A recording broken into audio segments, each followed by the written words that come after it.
하면 핑퐁핑퐁 잘 오가는 대화를 할 수 있을까요? 라는 질문을 주셨어요. 아이랑 대화가 잘 안 이어져요.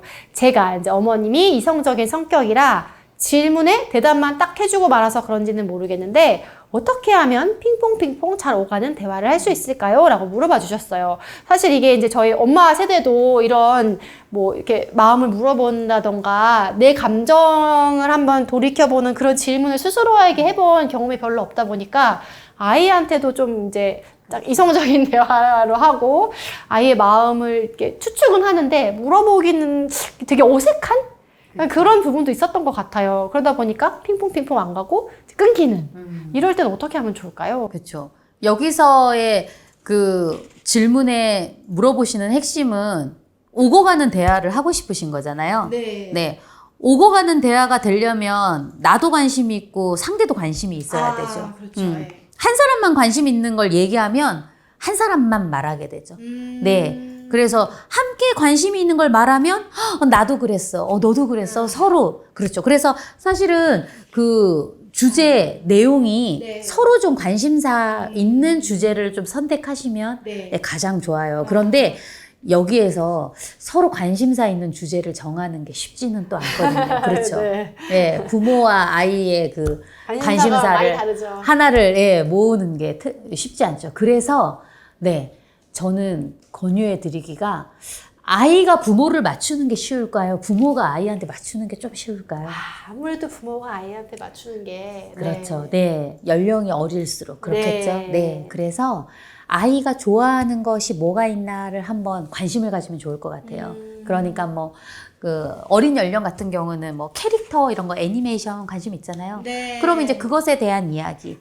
아니면은 그것에 관련된 책 이야기. 괜찮죠. 네. 그리고 뭐 학령기 아이들이라 그러면 요즘에 이제 게임 많이 하잖아요. 네. 근데 이제 저는 그 게임 같은 경우도 대부분 부모님들의 그 포인트가 어떻게 하면 게임을 안 시키냐가 포인트죠. 네. 어떻게 하면 게임을 안 시켜요. 그런데 이 맥락이 이것과 비슷해요. 어떻게 하면 거짓말을 안 하게 하면 될까요? 어떻게 하면 거짓말을 안 할까요? 그렇죠? 거짓말은 하면 안 되는 거니까요. 네. 그런데 제가 책에서도 설명했지만 거짓말은 필요할 때가 있고 네. 해서는 안 될 때가 있어요. 선생님도 동의하시죠? 네. 그래서 우리는 필요한 거짓말을 하얀 거짓말이라 하잖아요. 네. 그러니까 뭐 당장 그 죽음을 한 달 앞두고 있는 암 환자에게 그렇죠. 당장 죽을 거야 라고 우리는 바로 이야기하는 사람도 물론 필요하다고는 하지만 네. 대부분은 그렇죠. 긍정적인 얘기를 해주죠. 네. 괜찮아질 수 있대. 약을 잘 먹고 치료 잘 받으면 건강해질 수 있대라고 우리는 희망을 주기 위해서 하얀 거짓말이 필요할 때도 있잖아요. 네. 이런 것처럼 사실 이 게임이라는 게 무조건 안 돼라고 하면 거기서는 해결점 찾기가 조금 힘든 것 같아요. 그러니까 여러분 이런 거잖아요. 미디어 사용 막아야 돼요. 이런 맥락과도 똑같죠. 근데 아이들이 미디어 사용 아예 안 할 수는 없잖아요. 네. 스마트폰을 여러분 우리 아이만 안 쥐어줄 수 없잖아요. 네. 그렇죠. 스마트폰이 다 이제 미디어 세대가 이제 AI 세대 이러는데 어떻게 투지폰을 혼자 가지고 다닐 수는 없으니까요. 그렇다면 막을 수 없다면 그쵸. 가장 좋은 해결안을 만드는 거예요. 네. 그 가장 좋은 해결안을 만드는 건 어떻게 하는 방법이 있겠어? 뭐가 좋겠어?를 이야기하려면 부모가 그 주제를 알아야 돼요. 게임 공부를 해야 되는 거예요. 그렇죠. 부모가 아이가 좋아하는 아이돌을 알아야 돼요. 아, 그 아이돌 멤버가 7명인지 12명인지도 알아야 돼요.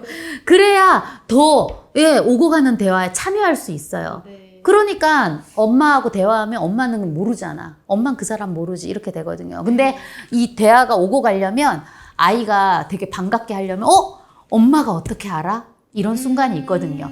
엄마 알지. 네가 좋아해서 엄마도 찾아봤지. 네. 그러면 그때부터 핑퐁 대화 쭉쭉쭉쭉 이어질 수 있어요. 그런데 이제 제가 말씀드리고 싶은 건 이런 대화가 익숙해지면 네. 마음이 열리고 관계가 형성되잖아요. 네. 그 다음에는 이제 여러분이 하고 싶은 학습에 대한 이야기도 그리고 우리가 좀 더 심층 질문 이야기 하셨는데 그런 이야기도 한 단계 나아가서 가능하다, 할 수 있다라는 이야기를 드리고 싶었어요. 그래서 시작은 한 단계부터 그래서 관심 있는 주제 꼭 이게 여러분들은 우리 그런 생각 하잖아요. 굉장히 이게 좀 교육적인 거여야 해. 우리 그런 병 있잖아요. 이 책에 대한 독서에, 그래서 우리 같이 책을 읽고 이야기를 좀 해볼까? 막 이런. 근데 예, 거창하지 않아도 됩니다. 일상의 것도 되고요. 게임 것도 되고요. 그러면서 저는 저희 아들하고도 논쟁 하부르트 해요. 예, 그래서 너가 생각하기에는 게임 필요할 것 같아? 안 필요할 것 같아? 스마트폰 사용이 몇 시간이 적절할 것 같아? 이런 이야기 되게 많이 해요. 근데 본인도 생각이 있거든요. 네. 저도 생각이 있고요. 네. 그래서 그런 이야기를 하다 보면 너도 그럴 수 있겠다. 네 입장에서는. 그런데 많은 어른들은 이런 부분을 걱정하고 우려해. 막 이런 이야기를 하면 아, 그런 것도 있겠네요. 이런 이야기를 많이 하거든요. 그러니까 저 역시 저희 아들이 중학교 2학년인데 네, 보통 이제 4살 때부터 제가 하브루타를 이제 처음 만났거든요. 그래서 네. 그때는 할 수 있었던 건 제가 바쁜 엄마고 일하는 엄마라 이제 책을 읽거나 아이한테 해줄 수 있는 시간이 한정돼 있잖아요. 네. 그래서 이야기를 많이 들어주는 거, 아. 예, 대화를 좀 많이 나누는 거. 네. 그래서 그런 걸로 시간을 많이 나누면서 좀 훈련되고 좀 습관화되다 보니 예, 지금은 저희 아들이 엄마 같이 이야기해요 하는 거 되게 좋아해요. 그러니까 아들이 먼저 와서 이제 오늘은 오히려 저한테 오늘 엄마 강의 괜찮았냐고 물어보고 네, 그러니까 이게 경험이더라고요. 네, 그러니까 뭐 질문해보자, 토론하는 걸 해야지, 친구와 대화를 해야지, 지시명령이 아니라 이런 것을 경험으로 일상에서 경험을 하면요, 네, 그것을 예. 그대로 경험 받은 대로 예, 질문을 하고 네, 친구한테도 질문 받은 걸 경험으로 내가 이거 좀 써도 되겠어? 예, 질문하고요. 네, 그래서 그런 뭐 사람들 간의 관계에서도 조금 더 좀 적극적인 아이, 네, 그렇게 적응도 좀 잘하고 예, 그런 부분 좀 잘 헤쳐나가는데 도움이 되는 것 같아요. 그러니까 4살 때부터 네, 하셨다고 하셨는데, 그러니까 이게 한 번에 되는 게 아니라, 네, 시간이 많이 필요한 거라고 일단 생각하게 영어랑 비슷하네요. 네, 영어 저도 공부도 그래서 저희 네. 한 번에 이렇게 되는 게 아닌데 맞아요. 되게 조급해 하시거든요. 레벨 언제 올라가나? 근데 이 하브루타도 네, 일단 아이가 좋아할 만한 관심사를 찾아서 엄마가 좀 공부를 좀 하고 대화를 터서 네, 대화를 좀 익숙해지면은 네. 그때 좀 더 질문하면 좋겠다라고 그럼요, 예, 그럼요. 조언을 주셨습니다.